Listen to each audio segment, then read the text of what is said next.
Hey, this is Sigmund Bloom coming to you with some instant reaction to the news that Terry McLaurin has signed a 3-year extension between $23-24 million a year with the Washington Commanders. This is pretty big news as we've watched some things get shaken up. A.J. Brown getting traded ahead of his contract decision, Deebo Samuel seeking to get traded. DK Metcalf, we're watching that. Deontay Johnson waiting in the wings with the Steelers. Let's sift through this. The immediate fantasy impact here is actually pretty small for redraft leagues, but for dynasty leagues where you were getting Jahan Dotson in the second half of your rookie draft's first round, your delayed gratification is kicked in here as he could have become the number one next year if McLaurin were to be traded, if the team wasn't going to tag him.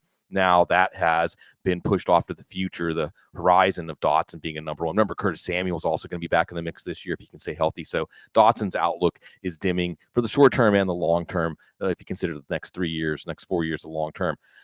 DK Metcalf in Seattle becomes a more interesting case here is now the bar's been set. $23-24 million a year for a team like Seattle does seem pretty rich. Everything we've heard is their intent to sign him long term. We're hearing something similar from Washington.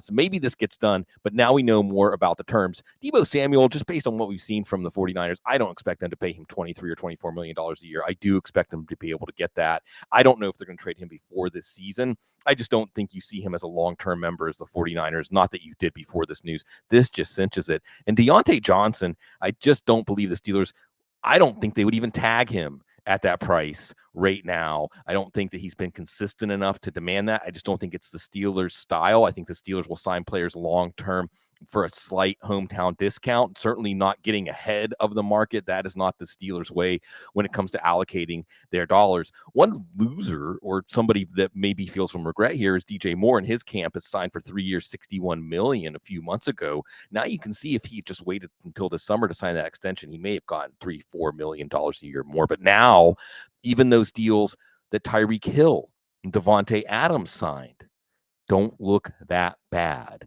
And it's another lesson to NFL decision makers. The earlier you get these deals done, the better, even while, or maybe especially because salaries are escalating out of control at the wide receiver position. Next up, edge, cornerback, offensive tackle. The good teams will be getting out ahead of that wave. You will too at Footballguys. We're excited. Everything coming this summer, this fall, sharing those experiences with you at Footballguys. Y'all are the best. You make this the best job in the world because you're so classy.